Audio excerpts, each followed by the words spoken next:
Selamat malam, Abah. Tadi sesi satu, pertanyaan pertama sampai nomor 10 sudah selesai. Kemudian kita akan lanjut ke pertanyaan nomor 11. Monggo untuk Pak Tri, kita lanjutkan ke pertanyaan nomor 11 dibacakan. Ya, terima kasih Mbak Dina. Aduh, ini iklannya banyak banget ini. Pertanyaan nomor 11 ini ada di komen hidup meditatif melampaui dualitas. Datangnya pertanyaan dari Ita Herlina 7628. Abah, berarti ini makrifat sangat tinggi ya, Abah? Demikian pertanyaannya, Abah. Terima kasih. Mbak, saya tidak bisa menilai itu. Dan kalaupun itu saya manusia biasa. Manusia yang mungkin punya rasa penasaran yang sangat tinggi. Dan saya menumbuhkan rasa penasaran itu di setiap orang yang datang kepada saya. Ketika rasa penasaran itu muncul, kemudian orang akan memberontak ke dalam dirinya. Akan berevolusi dirinya. Ketika revolusi itu terjadi, seseorang akan mencari kesejatiannya. Dan mungkin itu yang dikatakan makrifat, tapi bagi saya hanya orang yang penasaran. Rasa penasaran saya tinggi. Dan setiap orang yang tidak nyaman dan dengan apa yang sudah didapatkannya dan dia rasa ingin tahunya tinggi, dia akan memulai perjalanan spiritualnya dengan baik. Seperti itu. Terima kasih. Terima kasih, Abah. Kita akan lanjut ke pertanyaan nomor 12. Itu datang dari Anis Nasihin 6874. Mengomentari pada wejangan Abah, hidup meditatif melampaui dualitas. Pertanyaannya, bagaimana tata cara meditasi dengan baik dan benar? Terima kasih, Abah.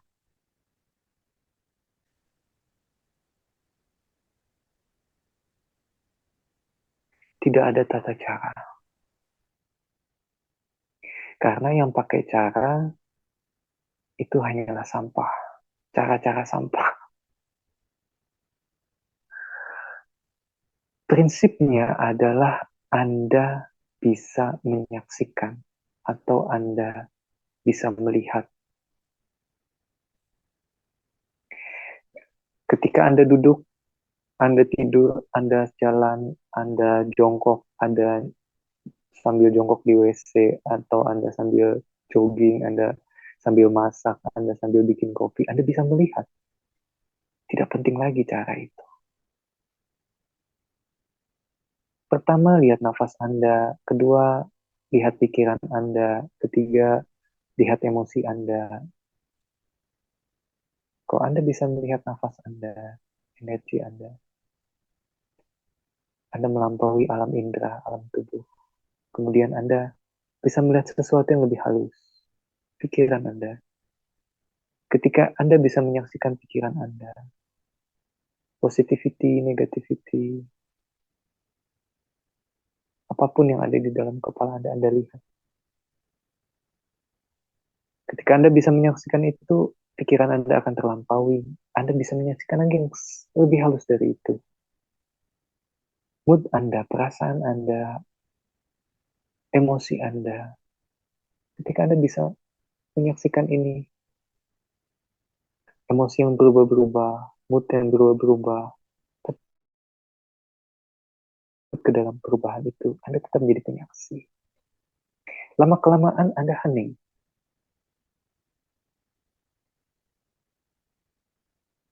Oke? Jadi bagi saya, meditasi kalau pakai cara nanti jadi industri. Caranya Abah begini, cara orang lain begini, cara orang lain begitu. Kan banyak. Jadi kita itu sekarang kadang orang ini saking hitsnya meditasi, jadi uh, spiritual industri spiritual yang tokoh A pakai cara A, tokoh B pakai cara B. Padahal sangat simpel.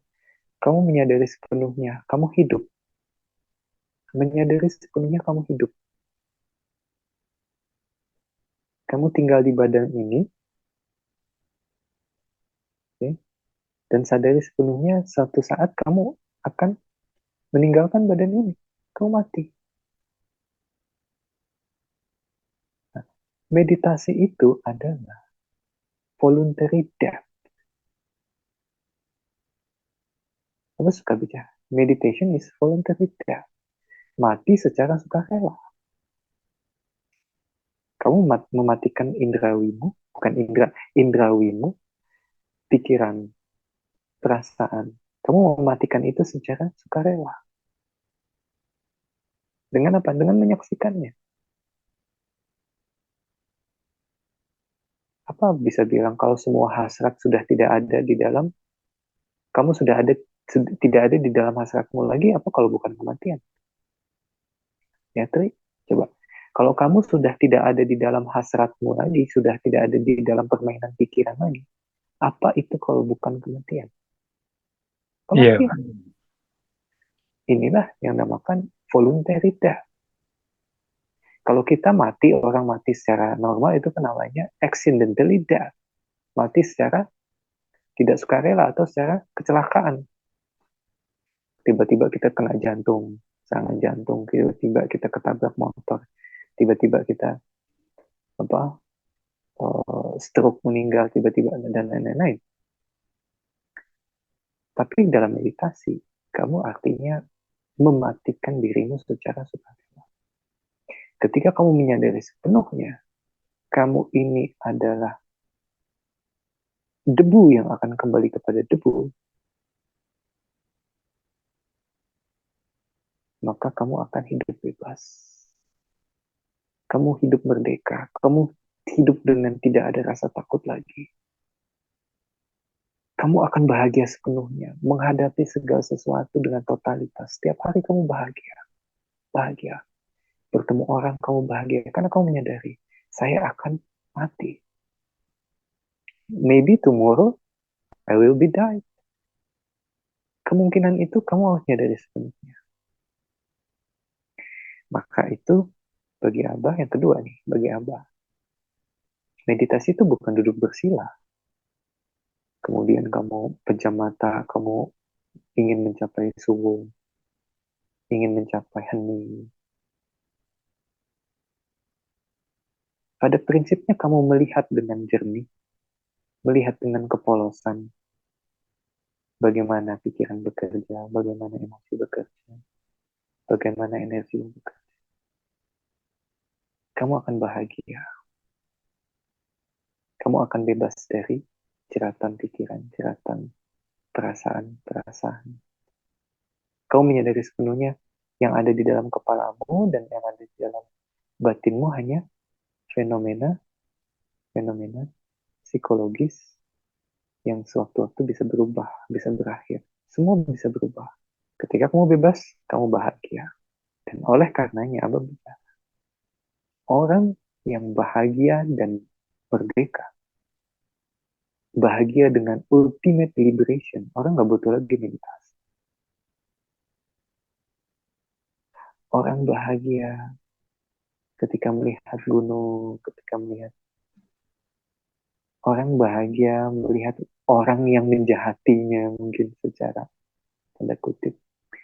Orang bahagia melihat orang yang padahal membenci dirinya. Orang bahagia berhadapan langsung dengan mungkin yang dikatakan padahal itu musuh kamu. Tapi dia bahagia. Nggak ada perasaan. Dia nggak butuh lagi meditasi. Jadi meditasi itu supaya orang betul-betul mencapai kebahagiaan sepenuhnya. Kebahagiaan dengan kebebasan itu.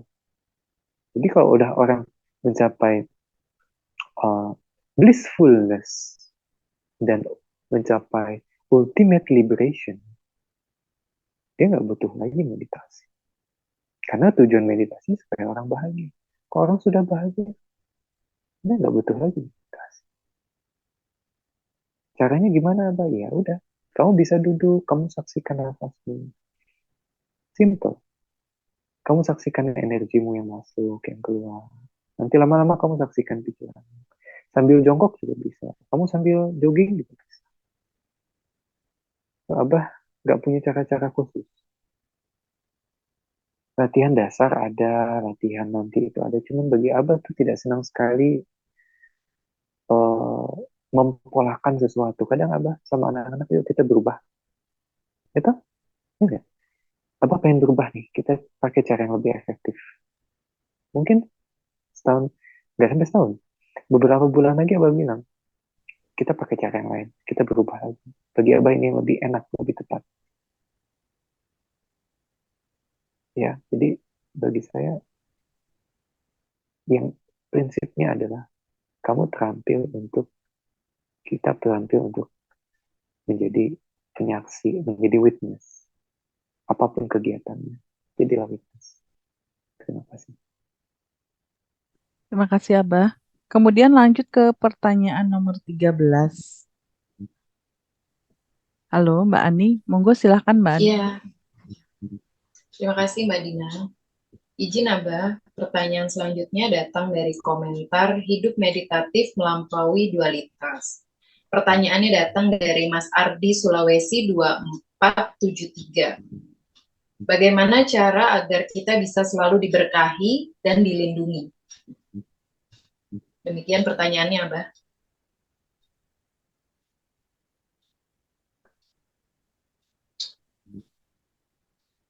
Mas Ardi,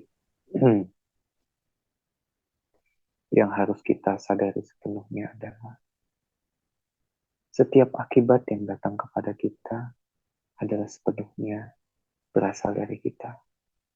Setiap kondisi, setiap akibat yang kita terima, kondisi apapun, sepenuhnya karena kita.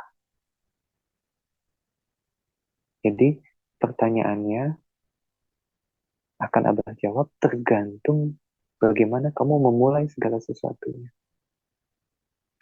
Ketika kamu memulai segala sesuatunya dengan sadar, dengan kesadaran, kamu akan dilindungi, kamu akan dapat berkah dari semesta. Tapi kalau kita melakukan sesuatu dengan tidak sadar,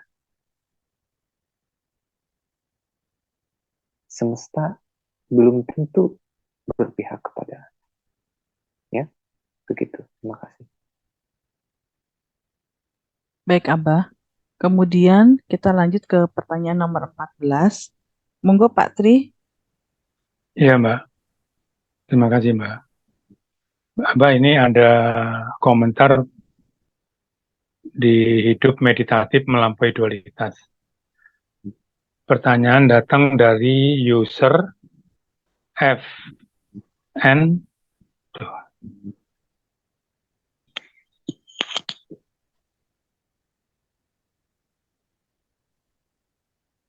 FN6NW1 ZL6Z. Pertanyaannya atau komentarnya, salam rahayu. Terima kasih. Apa yang Abah sampaikan barangkali sesuai dengan pemahaman tasawuf versi saya.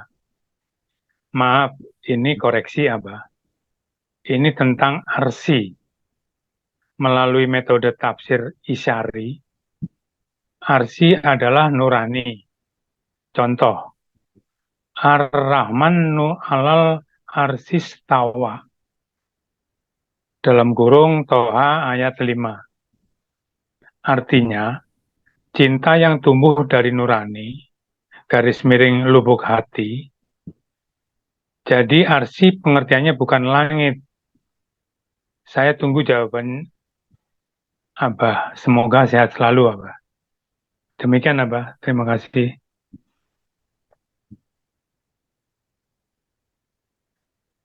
Terima kasih, Mas. Tentu, saya tidak perlu menolak atau menyanggah apapun karena saya pun sependapat. Arsy itu bukan langit. Saya pun sependapat. Tapi sebuah kondisi batin. Karena tidak ada Tuhan di atas langit. Tapi dia yang tercermin dalam kondisi batin. Sebuah fenomena batin. Sebuah fenomena spiritual. Namun, ketika itu keluar dari tasawuf, atau keluar dari makna tarikat, kita turun kepada syariat. Di situ kan tafsirnya berbeda. Berbeda dengan Anda. Anda yang sudah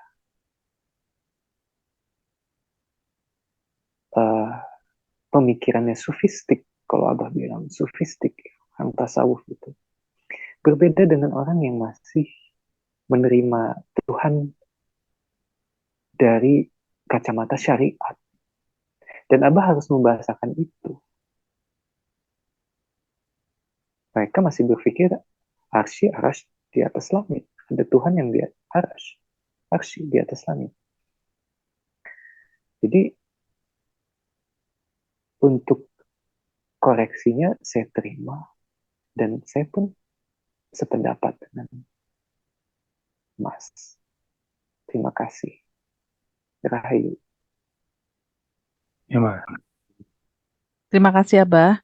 Kita lanjut ke pertanyaan nomor 15. Ini datang dari Ed Joko Kandung. Komentar pada hidup melampaui komentar terhadap hidup meditatif melampaui dualitas.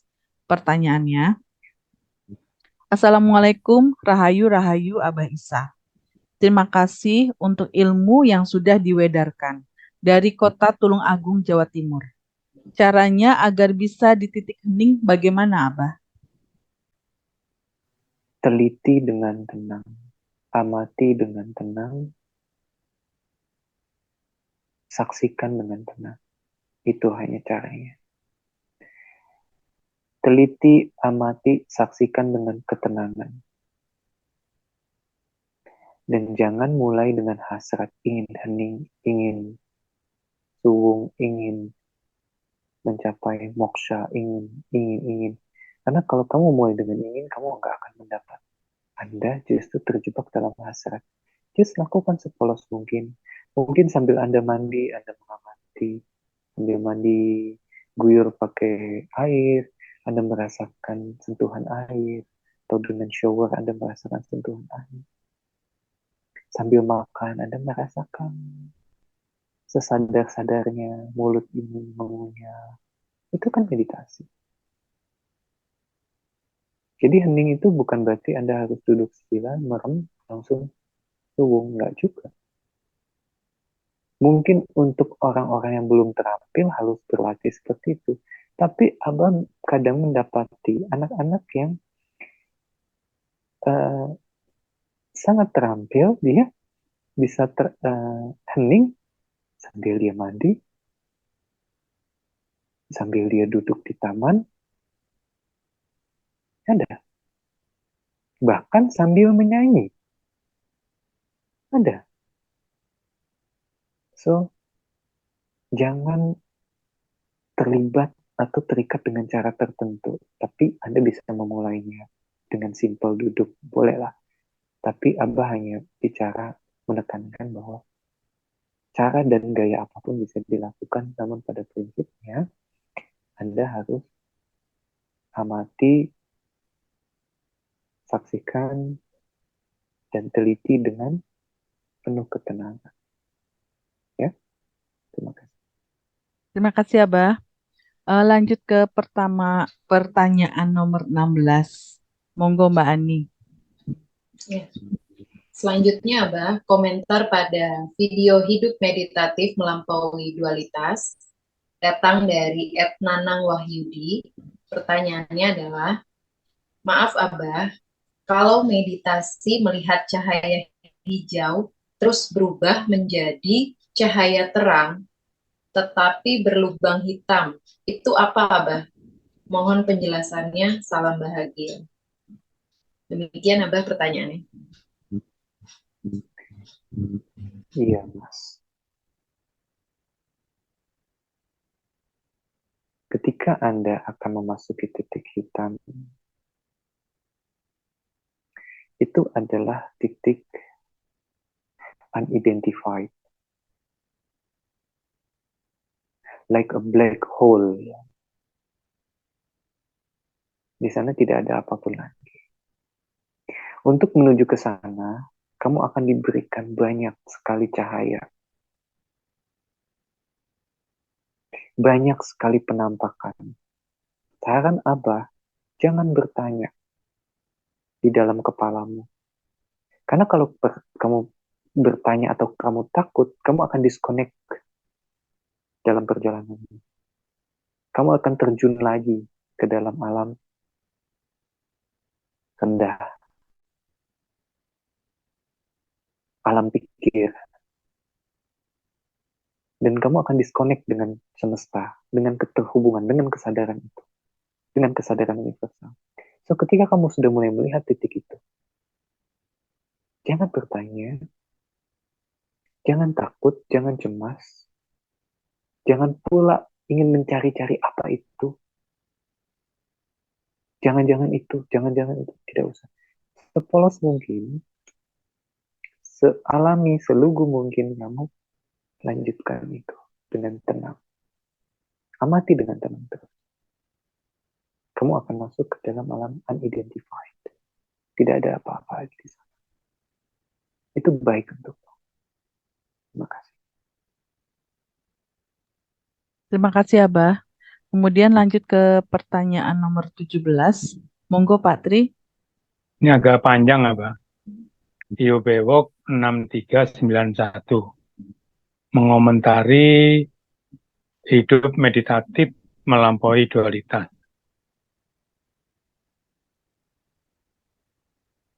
Iklannya banyak banget ini. Memang kita sering terjebak dengan kata yang penuh makna. Contoh, siapa Tuhan dan siapa aku. Memang kalau masih proses, itu suatu petunjuk agar tahu yang dimaksud atau dituju dari pertanyaan itu sendiri. Tapi kalau sudah menuju hening atau kekosongan, maka siapa aku dan siapa Tuhan itu adalah hidup itu sendiri yang ada. Karena hidup itulah yang meliputi segala sesuatu dan bukan bentuk sesuatu itulah hidup sejati, tunggal, yang tidak ada lainnya kecuali hidup itu sendiri, yang menyaksikan dan yang disaksikan. Mohon dicek Abah pernyataan saya ini dan mohon dibetulkan bila kurang benar pernyataan saya ini. Terima kasih Abah. Sholat juga punya makna berdiri, sujud, rukuk, duduk, itu semua sanepan bahwa aktivitas apapun kita harus menyaksikan hidup yang maha segalanya. Demikian panjangnya, Pak. Terima kasih, Pak.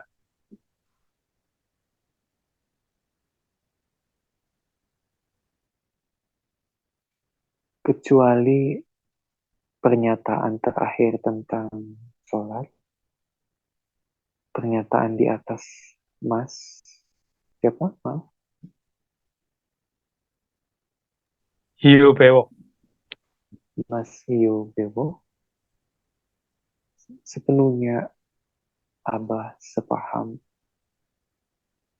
Sepenuhnya saya sepaham. Saya tidak perlu menyanggah atau membetulkan, karena bagi saya hidup ini sendiri adalah Tuhan dan kehidupan. Mungkin saya akan tambahkan, kehidupan ini sendiri adalah Tuhan. Kalau hidup itu kan hanya milik saya. Ini hidup. Tapi kalau saya bersama Anda, saya bersama bunga-bunga, tumbuh-tumbuhan, saya bersama langit, saya bersama sinar matahari, saya bersama seluruh yang ada di sekeliling saya, ini adalah kehidupan. Kehidupan ini sendiri adalah Tuhan. Jadi Tuhan adalah fenomena. Saya sependapat dengan Anda. Tuhan adalah fenomena. Begitu. Terima kasih. Iya, Pak. Terima kasih, Pak. Baik, Abah, kita lanjut ke pertanyaan nomor 18. Ini untuk komentar pada Abah Agung Sukarso Pancakomara, Jakarta 21 November 1978. Dari Diah Kamdiah. Pertanyaannya, apakah ada bedanya, Abah, antara sebab dari dosa dan ujian? Apakah ujian itu juga muncul karena ada sebab dosa? Karena menurut saya, antara sebab akibat dan ujian itu berbeda konteks.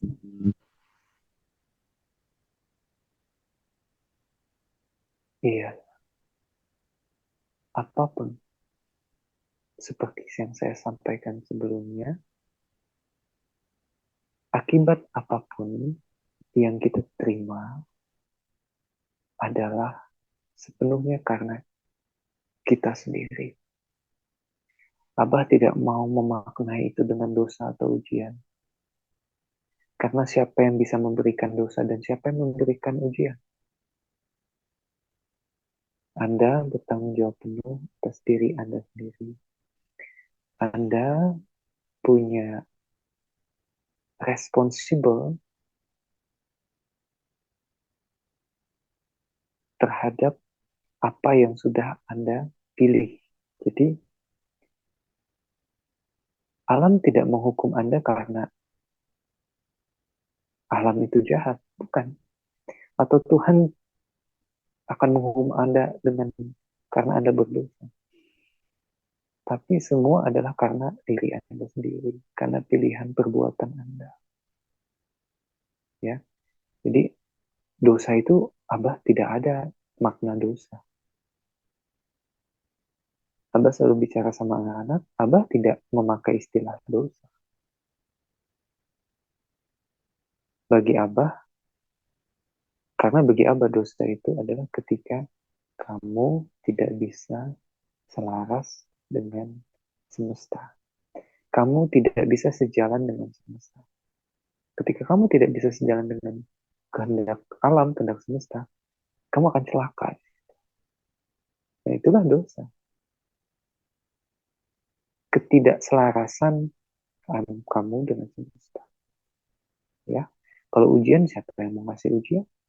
Apa nggak tahu? Kecuali itu datang dari dirimu sendiri. Oke, terima kasih.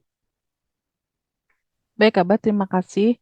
Kebetulan ini ada pertanyaan nomor 19, itu dari Ardi Sulawesi. Dan sudah tadi ditanyakan di nomor 13, sama dengan pertanyaan nomor 13 juga, oleh beliau juga, oleh Ardi Sulawesi. Jadi kita langsung ke pertanyaan terakhir ya, Bah. Oke, monggo untuk Pak Tri. Iya, Mbak. Pertanyaan terakhir, Pak. Iya, terima kasih. Ini datangnya dari Ardi Sulawesi juga nih. Ardi Sama, ya. Sulawesi 2473. Bagaimana cara untuk mendapatkan ketenangan? Begitu, Abah. Terima kasih. Pertanyaannya saya tambahkan. Bagaimana caranya kamu menyadari bahwa kamu sepenuhnya adalah pikiran? Gitu. Kalau kita tidak tenang, artinya kamu masuk dalam kandangnya pikiran. Iya, Ya toh? iya, Jadi Pak. harusnya Abah kembali lagi bertanya sama Mas Ati, apakah kamu sedang berada di kandang pikiran? No? Iya, Kalau kamu lagi ada di dalam rumah atau kandangnya pikiran, lepaslah keluar. Ketika kamu keluar, kamu akan bisa tenang. Gitu. Ya. Terima iya, kasih. Pak. Terima kasih ya, Mbak. Terima kasih, Abah. Terima Terima kasih kasih, Abah. sudah menjawab semua pertanyaan-pertanyaan yang ada di media sosial kita. Mudah-mudahan Abah selalu dalam keadaan sehat.